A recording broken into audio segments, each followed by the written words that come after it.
It's My Nerd World and Depeche Mode, the podcast. On this week's episode, at the time of the recording of the show, we are about 1 week away from the release of Memento Mori. I've had more time to spend with the album, so I'll share with you some further thoughts on that. I won't get into as much detail as I have on the previous episodes. I want to talk a little bit about the live presentation, speculation on whether or not we'll see a return to kind of what we've seen in the past as opposed to a more stripped-down version of some previous tours.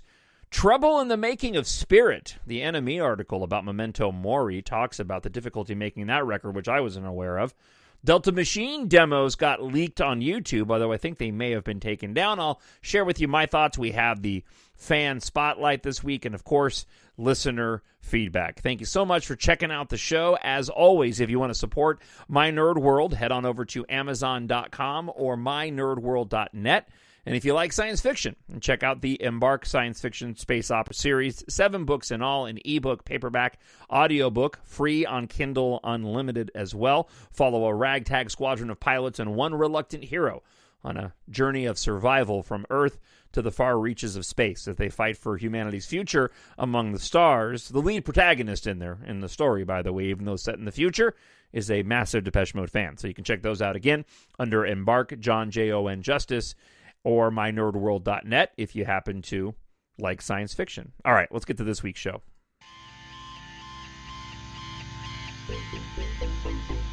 Hello, this is Martin Gore from Depeche Mode. Hi, this is Dave Gahan from Depeche Mode, and you are listening to My Nerd World. It is My Nerd World, and welcome to it. Depeche Mode, the podcast. I'm your host, Jon Justice. From The Guardian, Depeche Mode on death, rebirth, and defying the odds, Memento Mori offers the perfect blend of ominous mood, electronic textures that range from intense to ethereal, and a classic Depeche Mode way with a melancholy but nagging melody. Yeah, I tend to agree. This album has a confidence about it, and I hadn't described it that way yet, but listening to it today and thinking about the episode and what I wanted to say about the album that I hadn't said already, it has a confidence about it. And in my opinion, in terms of its quality, it's only increased and not decreased with further listens. Tracks, as I mentioned last week, that I was getting used to have grown on me in a way that only Depeche Mode music can do. Sometimes you have to sit with these songs for a while and you have to listen to them in various circumstances and in various different ways. And I mentioned before, the quality of the version of the album that I have it's good, but I'm waiting and anticipating, just like everybody else, to get the full version, to get the album physically in my hands, to have it in my phone officially, with the artwork attached to it, the entire package. But I will say that this album, as I have said many times, for me personally, I feel it's their best collective work since Songs of Faith and Devotion, and it reminds me in a lot of ways of when I listened to music for the masses for the first time, or I Feel You for the first time, where you hear the songs, you have, at least for me, an attachment to them because of your love of this band, and you are open and willing to allow the song to grow on you, where I think for me personally, other bands, I don't really give that kind of latitude towards. But other bands don't have the depth that Depeche Mode has in the lyrical content or in the musical composition aspect of it. This album, and as I've continued to say, I fully believe this team they've put together and all of the players involved, whether it's Ford, Solongny, Richard Butler, and writing with Martin, they've put together the whole package. And some people have taken issue with my comments about the album's post-Ultra era and have taken it that I've been harsh on them, and I don't mean to be. the example that I've given has been that a lot of times I hear Depeche Mode songs, they don't feel as fleshed out or have reached their full potential. And with Memento Mori, I feel like they do reach their full potential. And while the songs, like so many Depeche Mode songs, may not have that hook, right? They may not have that middle portion, the bridge or refrain, they're still special in and of their own right. Memento Mori has gotten back to when I would listen to Songs of Faith and Devotion for the first time, or I Feel You specifically for the first time, and how I liked the song, but I struggled with it, especially in context to what we had all become accustomed to with Violator. Listening to music for the masses for the first time and hearing songs like I Want You Now or To Have and To Hold that sort of pushed back against some of the other more accessible tracks that were on that record, but ultimately formed a collection that worked together as a whole, with some songs working less so by themselves. That's how Memento Mori works for me in the best possible way. I can't wait for everybody to hear it next week. I'll be doing the show a little bit later next week so I can get your reaction from it, where I can hear from a bunch of you who tell me that I'm full of it, and that they didn't enjoy the album nearly as much as I did. But based on the reaction off of My Cosmos Is Mine, and we'll talk about that coming up here in a minute, I'm kind of confident. I'm looking forward to your reactions to the album. So moving forward in the show, let's talk about a few other items before we get into the fan spotlight and listener feedback, which is what I want to focus on this week's show. The NME article that came out recently, interview with Dave Gahan, and I think it was just with Dave. I don't think Martin was in that article. I've read so many articles and watched so many interviews at this point in time that they kind of get all mixed together. There was one portion in it, though, that I thought was really interesting. Dave mentioned how Spirit was one of the most difficult records that they'd ever made, and they didn't really divulge much beyond that. It sounds like there was a definite struggle over ideas with that record. And it got me thinking that, you know what? We didn't get documentaries for Delta Machine or Spirit. Up until those albums, we had gotten pretty substantial backstories on the making of all of those records. We know about the difficulties that took place when it came to Songs of Faith and Devotion, but that was mostly around, the band and Dave's drug use at the time. We have a really good idea that Tim Simonon was more hands-on in the making of Ultra, and that there was, songwriting struggles for Martin on Exciter. It seemed as if the process was fairly smooth as it relates to both Sounds of the Universe, and certainly we have a lot, we have hours worth of documentary footage for that record. And then, Playing the Angel, again, he's out of order. Playing the Angel as well, we got, some background on it, and it seemed like that album's recording went fairly smoothly. But with Delta Machine and Spirit, we don't really know much of the background on those records. And this was the first time that myself or others had heard that Spirit was a difficult record to make. And I'd really love to hear more about that. And perhaps it speaks to why some of those tracks just didn't land for a lot of people, and how the album itself didn't land for a lot of people. And I've made mention of this. There's songs on that album that I really, really enjoy, that I put up there with some of their best, going back to, Violator and Songs of Faith and Devotion. But there's other songs just like Scum that don't do anything for me at all, that just feel wonky. And, I've tried to like You Move, and it just doesn't land for me. So that really stuck out quite a bit. And I'd be curious to see if the next time they do a round of press, which may not be for a while, as the promotional concerts are kicking underway, we'll talk about that here in a second, if any other interviewers pick up on that. Speaking of the promotional aspect of it, the album's almost here. We're a week away. They released a black and white time-lapse footage of the mural being painted in Los Angeles. I mean, it was cool. For those of us that were watching all of that sort of play out live when it happened, oh gosh, it feels like, almost a month ago now? I feel like we kind of already saw that. It's still always cool to see something put out officially from the band. Promotional concert with K-Rock taking place in Los Angeles, I believe, either tonight or tomorrow night.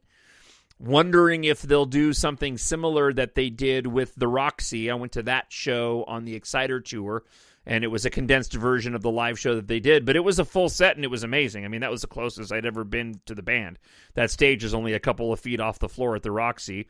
That venue is about as big as the office that I'm in right now, and I was only a couple of feet away from the band. It was absolutely incredible. I'll never, ever forget it.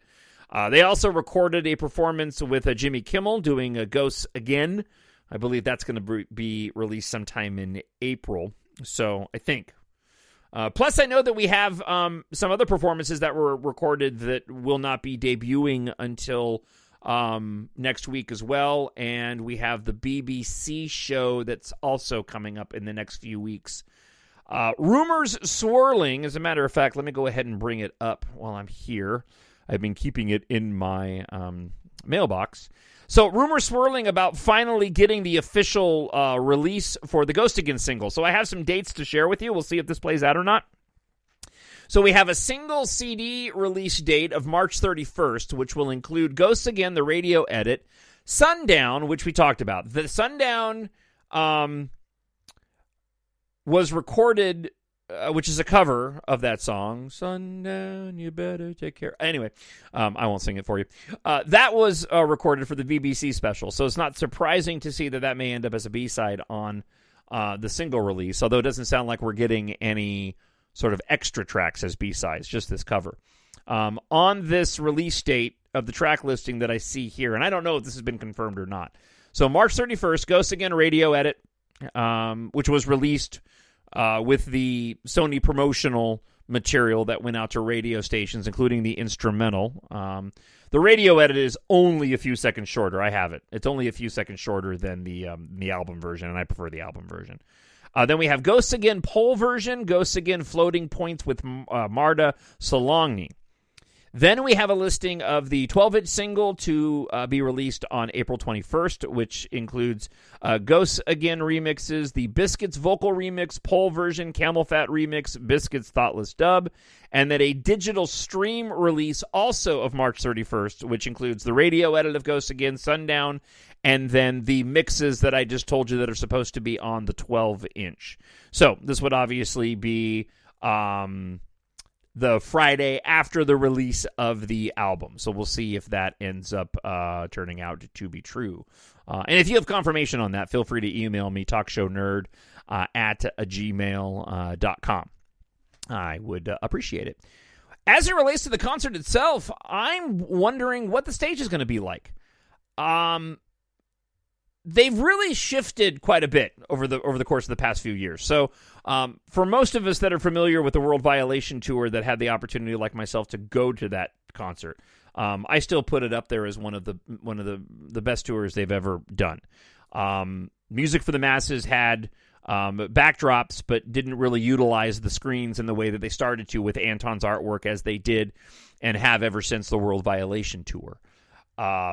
The Songs of Faith and Devotion, the devotional tour, took it to a whole other level, which was, and it's kind of a toss-up to me between those two. Those are two very different stage setups, in my opinion.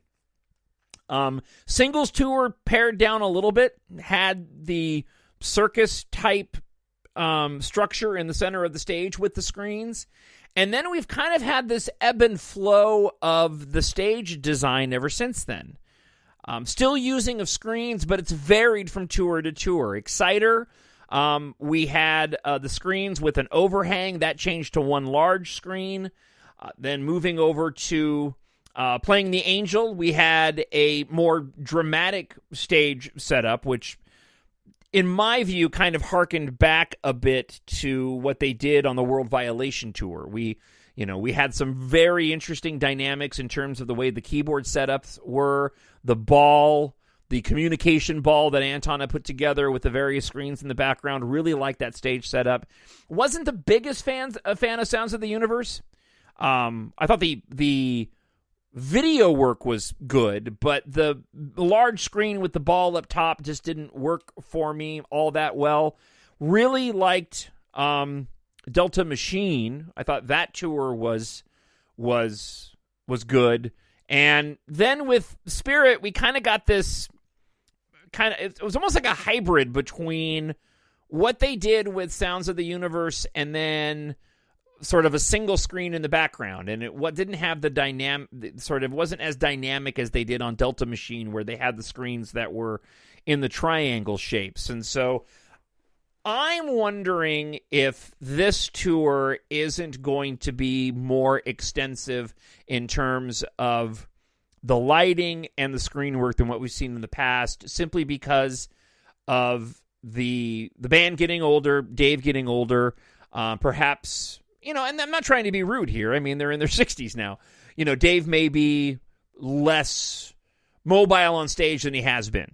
Now, certainly that wasn't the case on the Spirit Tour, right? He was just as active as he always is, and we've seen him, in the appearances that we've seen, limited via the space in which he can move. But I'm just wondering if we're going to get something a little bit more visually dynamic than we have in recent years. And honestly, I kind of hope so. I would be very pleased to see Dave lose some of the bravado and that kind of quasi-sleazy Elvis that he's been doing and get back to just getting behind the microphone and singing his heart out.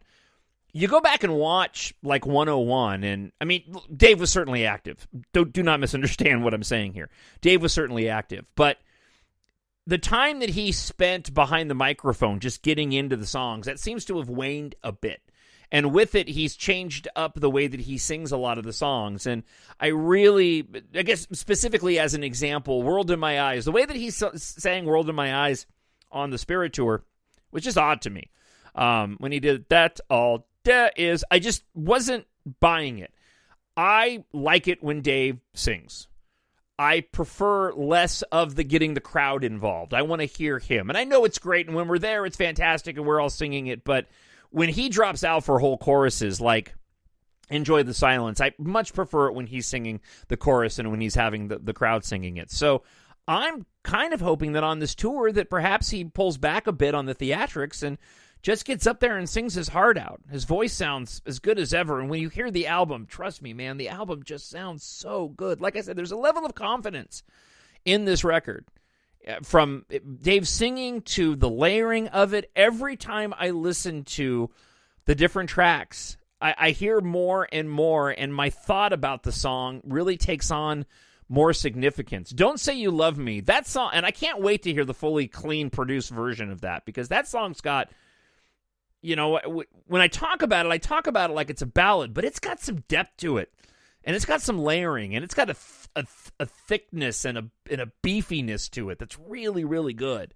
And I can't wait for them to do it live. So we'll know here in about a week. So I'd be curious to hear your predictions, and then when we'll know here, like I said, in about a week's time what the stage presentation is going to be like, and there'll be photos online. I was wrestling with whether or not I wanted to keep myself spoiler free as it relates to the tour, but it looks like I am going to be able to see a live show in Denver in November. That's the plan as it stands right now.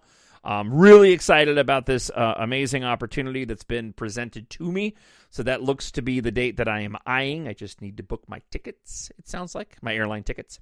But presented with an amazing opportunity. So it's going to be a while, some 8 months, but I'm willing to wait. Been working on some fantasy set lists and playing a little game with a friend of mine over what the set list is going to be. And putting together the Depeche Mode set list is hard. I can't even imagine what it must be like for the band to actually put to put the set list together. So, what are your thoughts? As always, talkshownerd@gmail.com. And we'll know a lot of this stuff in about a week's time. All right, let's go ahead and get into this week's Fan Spotlight. And this comes from Mark. Mark says, I've been listening to your show for years now, which is crazy to me because I have been doing the show for that long, and it doesn't feel like I have because I took such a huge gap of time off in doing the show. But I guess the show has been around now for several years. Well, for a few years. I just wanted to drop a line. The first I heard Depeche Mode in 1984 was People Are People. It was such a stark contrast to anything that was on the radio or MTV at the time. I was only 12. I lost track of them until 86 when I heard A Question of Lust on the radio. Again, I couldn't believe what I was listening to. So different than anything else. I convinced my sister to drive me to our local record store, and I found the cassette for Black Celebration. Sounds familiar? When I got home, I fast-forwarded it to track 3. I did this move about 3 or 5 times.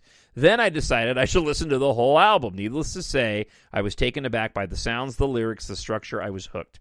I spent the next year playing catch-up. Boy, this all sounds familiar. I think so many of our Depeche Mode stories, especially for those of us that found them right around that 86 time period, 85, 86, we went through this exact same thing, because this is what I did.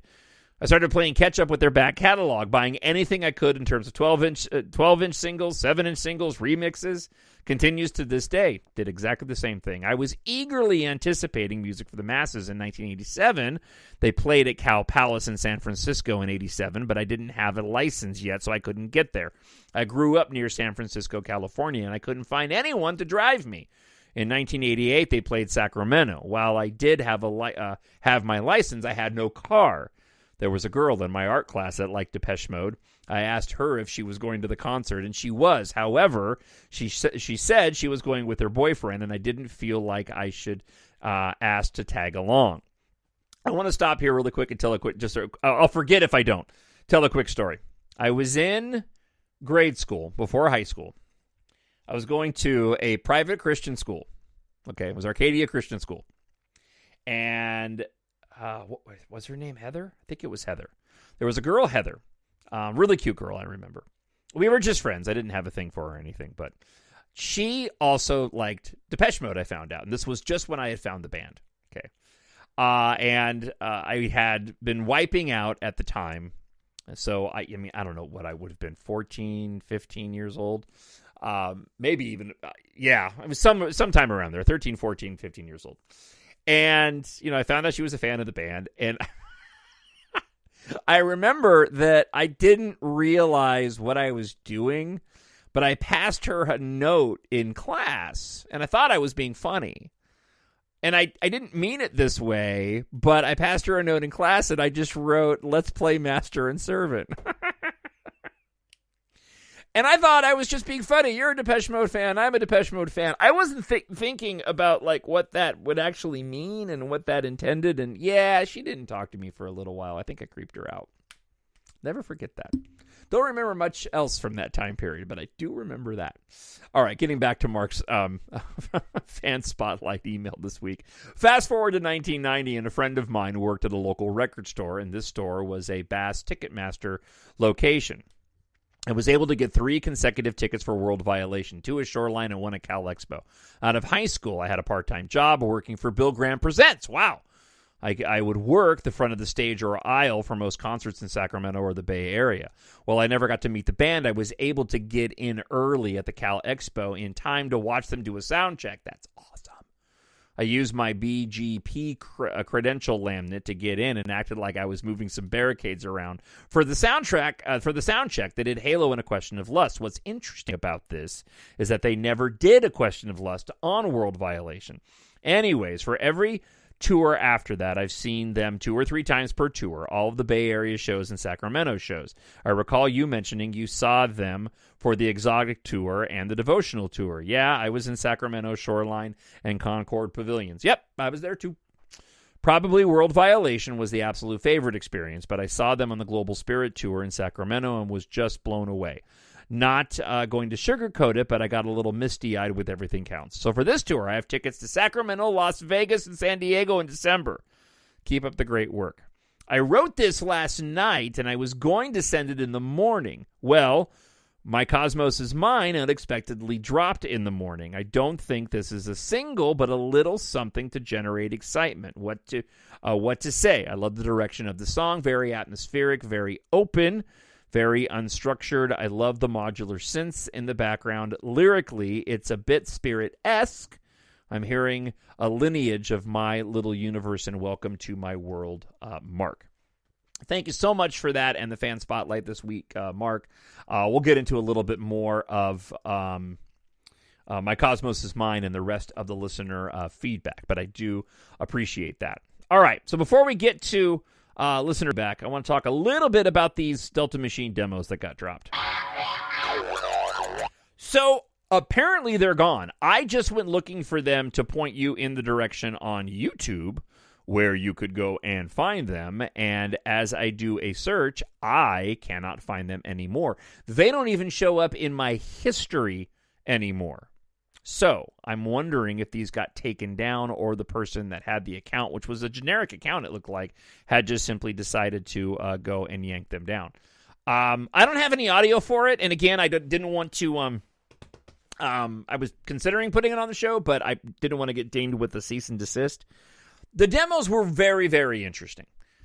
Almost to the point of, and I'm kind of bummed they're gone. I'm going to try to track them down. I wouldn't mind putting together a playlist in order of Delta Machine, but all of the demos to listen to them in that way. They had posted up low-quality versions of them, and then the account had gone and posted up the high-quality versions of them. And I really did enjoy them, and it was simply a fascinating listen when you compared the demos to what we got in the album. Because they were, some of them were very, very different. There were lyrical changes to many of them.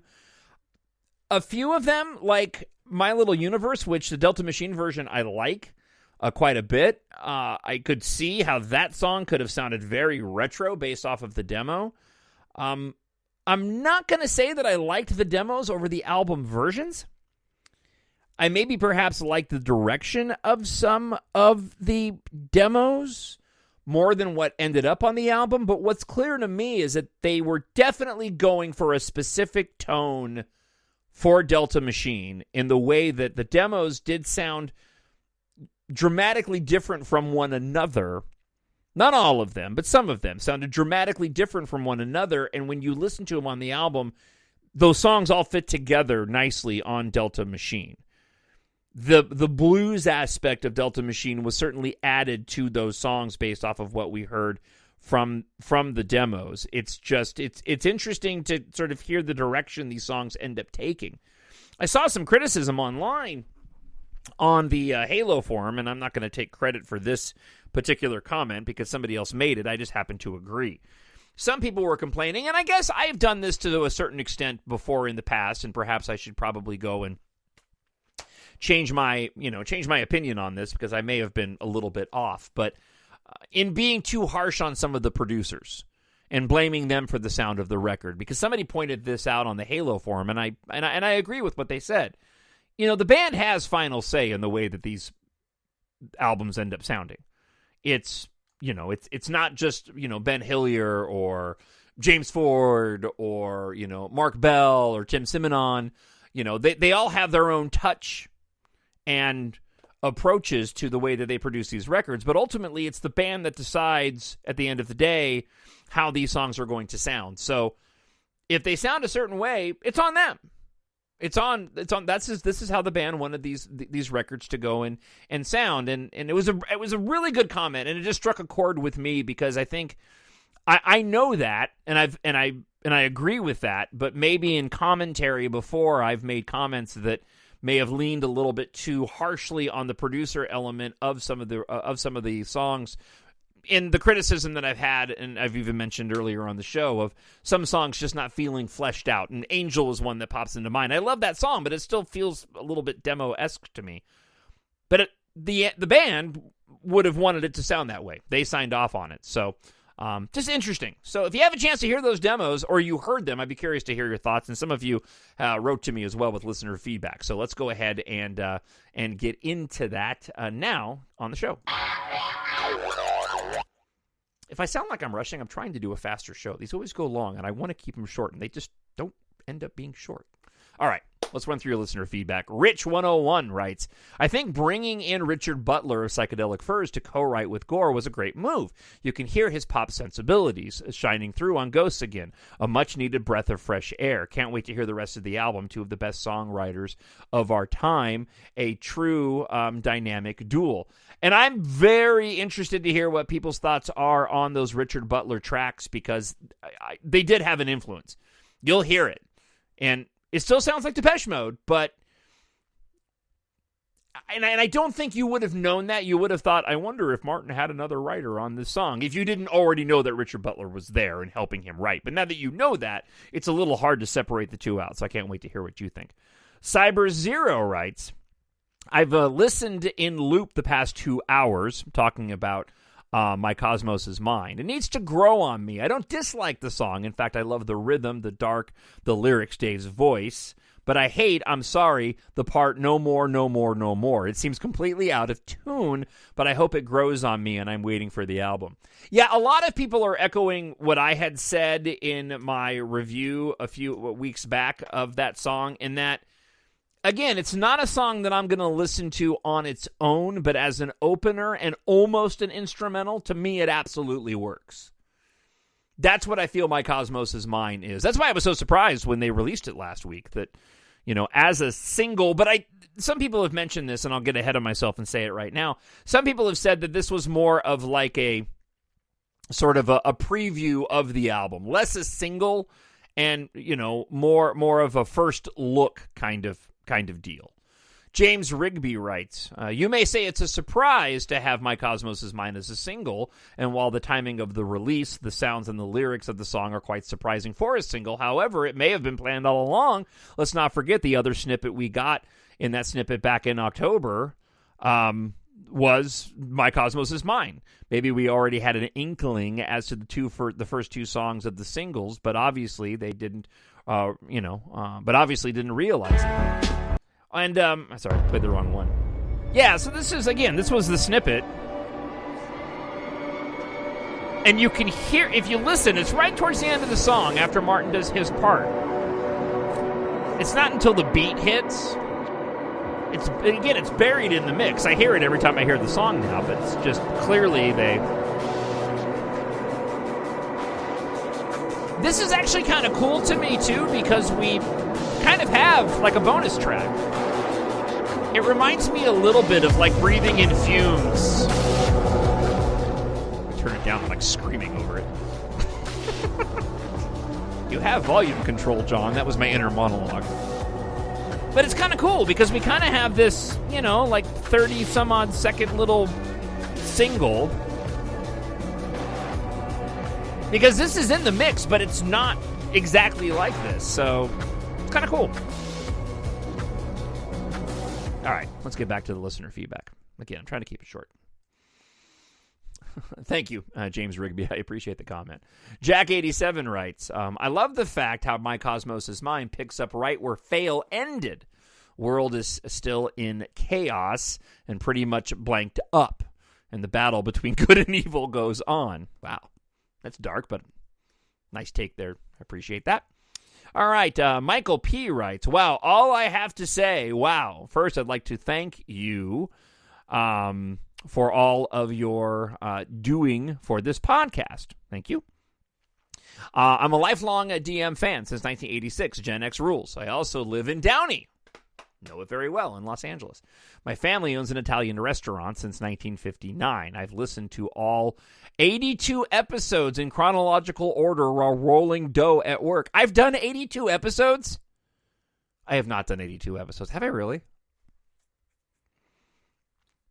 If I told my wife that, my wife would be like, there's 82 episodes worth of you talking. What, are they all like 5 minutes long? She doesn't understand how I can do this every week. She loves Depeche Mode too, and she's seen them with me live, but she just doesn't get it. So, anyways, listen to all 82 episodes in chronological order while rolling dough at work and any free time I had while jogging 2 little girls. Wow, you're spending way too much time with me. That's all I've been listening to. Not even any Depeche Mode yet. It took me a couple of weeks to get them all listened to. I made that playlist you told us about with the early years of Dreaming of Me and Ice Machine, etc.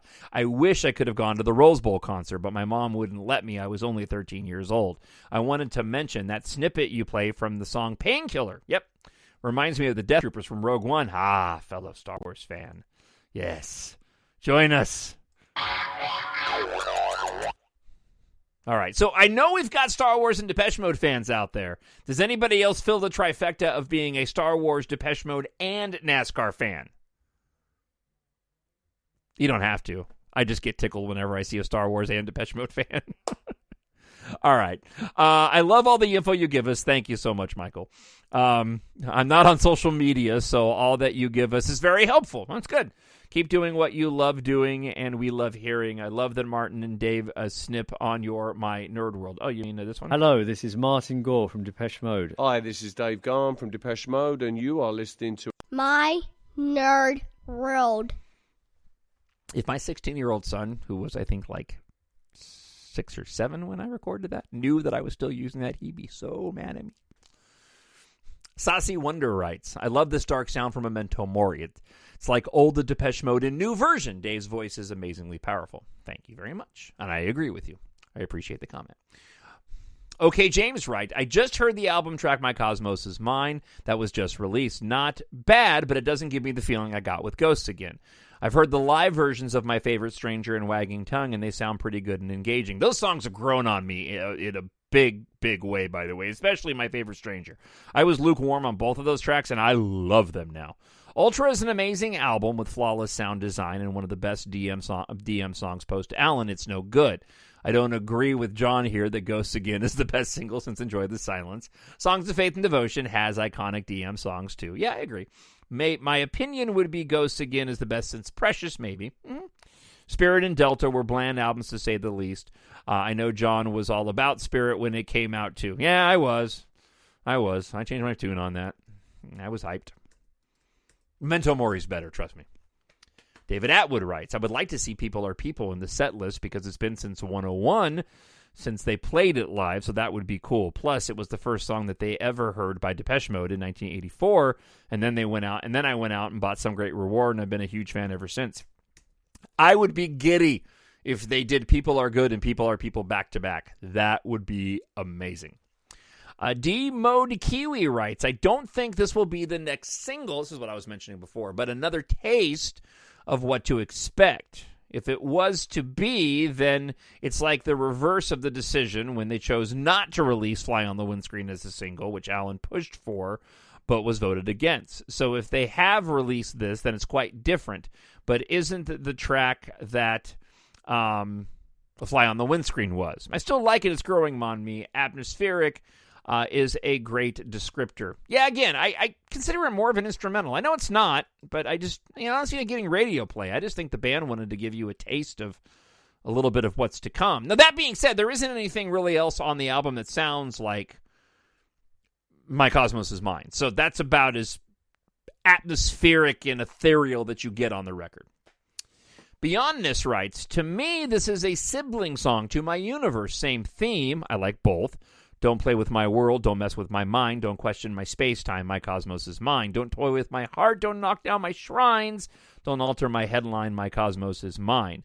My little universe is expanding slowly. Those who know me say I'm growing every day. Beautiful emptiness surrounds me. I take small steps. I'm making progress in an unspecific way. Here I am king while I decide everything. I let no one in. My cosmos is mine. Shane Moss writes, I don't mind the song overall, but am I the only person that is horrified by the absolute mess that are Martin's vocals and lyrics in the middle of the song? Wow. I didn't have an issue with that at all. I actually really enjoyed it. But you, Shane, you are clearly not the only one that went and felt that way. DJZN writes, when I first heard, I thought it was going to be a little different, more of an instrumental and more ethereal with no particular structure.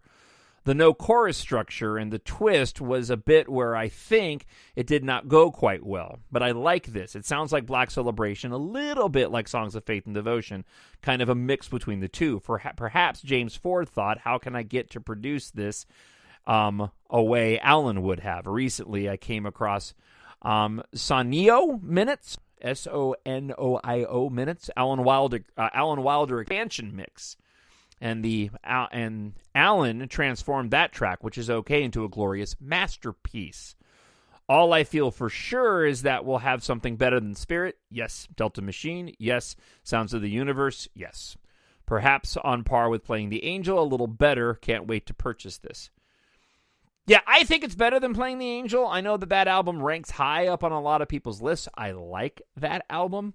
That album is, just from a personal perspective, is a little bit difficult for me to listen to because it took place in a rather tumultuous, difficult period in my life. There's a lot of memories attached to that particular album, so I have a hard time listening to it a lot of times. I need to go and give it another visit. All right. Just got a couple more here. Jim Uddenberg writes, My Cosmos Is Mine is very muddy for me. I think there's a lot of interesting stuff going on in there, but each element feels like it's hiding behind the next, including the vocals.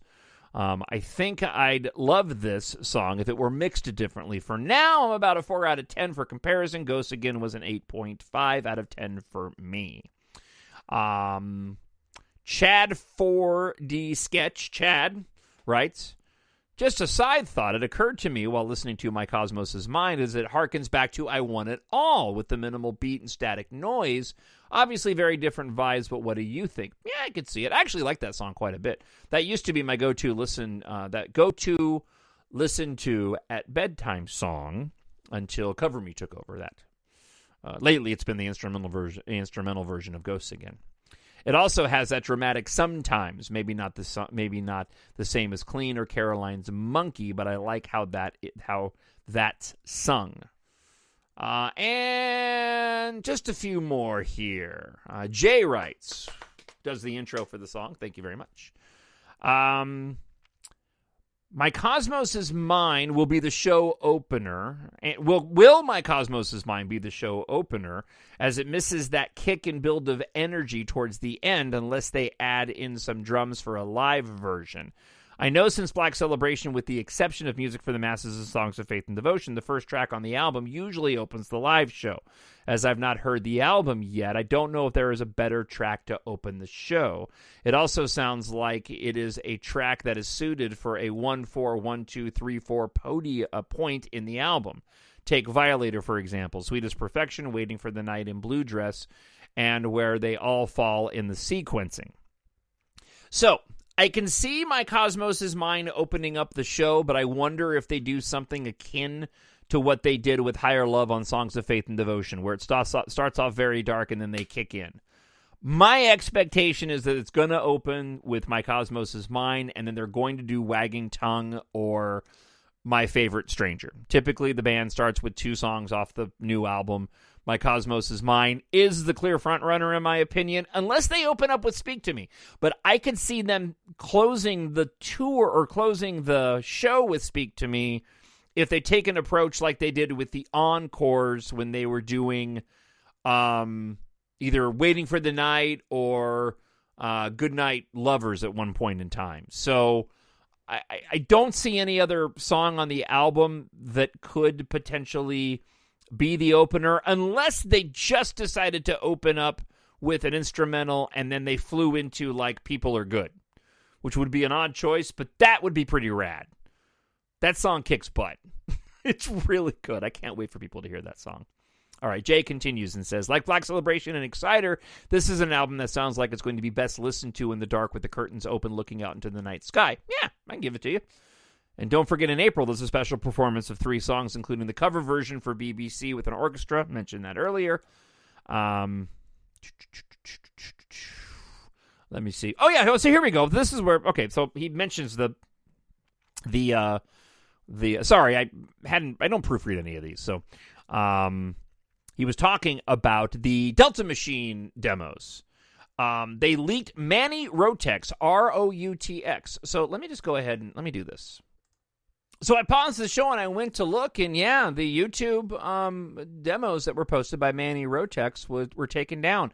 Jay writes, though, I'm undecided if genuine or not. I think they were genuine. I mean, listen, the vocals on them were definitely the band. So, and the fact that they're gone now tells me that they were legit. He goes on to say, My Little Universe and Secret to the End would have been much better versions than the album version. Soothe My Soul demo sounds like OMD. Yeah, a lot of the music being demos, right? It's hard to get a vibe on what the fleshed out song would have sounded like, but a lot of the way the lyrics were sung on these demos were better. Like the chorus on Soothe My Soul was better than what they ended up with on the album. And like I said, the way they were heading with My Little Universe I thought was spectacular, but I like that song off of Delta Machine quite a bit. So lastly, Jennifer Perrin writes, I'd love to hear New Life in their set lists and Blasphemous Rumors. Ideally, a couple of songs off each album, and they'd have to play all night. Thank you for your show, sharing your personal opinions. Have a good week. Thank you very much. And that wraps up the show for this week. Yeah, I got it in under 45 minutes, right? I've had such a long day. You have no idea. I stayed late at work, and I typically like to get my other extra shows done like this in Star Wars before Friday. That way I have the entire weekend. And I've done that, even though it's late in the day. Thank you so much for checking out the show, though. Once again, I really do appreciate it. Can't wait to hear your thoughts on the album next week. Please send me any comments that you have, your predictions on the set list, your anticipation of the album. All of that. Love to hear from you. talkshownerd@gmail.com. Leave a comment up on YouTube. Of course, like and subscribe to the YouTube channel. I'll be bringing back video at some point in the future. It's just difficult in terms of how much time it takes to go and do the video versions of the show. But if you listen to this on whatever podcast platform, be sure you subscribe as well, so you never miss an episode. And as I said at the start of the show, if you like to read sci-fi and you want to support what I do here at My Nerd World, I hope you'll go and pick up your preferred copy of my EMBARK science fiction space opera series. It's great for ages 11 and older, even though it's written for adults. Taft Guardia, the protagonist in the story, is a massive Depeche Mode fan set in the future where air and space flight has replaced car culture, and the music of my generation between the 80s and 2000s is popular within the context of the story. So he's a massive Depeche Mode fan, and I included a lot of references, direct and indirect, in the stories. As a matter of fact, much later in the books, there's actually a command ship that's actually named the little universe. That's the kind of stuff that I included in the story. So head on over to Amazon.com. Look for Jon, Jon Justice, and EMBARK, or mynerdworld.net. You can find it there as well. And follow me on the social media platforms. At the Jon Justice on TikTok, at the Jon Justice on Instagram, at the My Nerd World on Twitter, and on Facebook, Jon, Jon Justice. I have a couple of Facebook pages. There's an author Jon Justice page. There's an EMBARK one. There's a My Nerd World one. There's a main Jon Facebook /Jon Justice. That's my main Facebook page. So I'm not on there that much. I spend most of my time now on Instagram, Twitter, and TikTok. All right. Thank you so much for checking out the show this week. Tried to go as fast as I could. Can't wait for next week. I know you can't wait. You're probably waiting more than I am. But I do appreciate you checking out the show. I hope wherever you are happy, you are healthy, and you are safe. It's going to be an exciting week. Can't wait to get my hands on the album. Finally ordered it, by the way. I hadn't ordered a hard copy yet.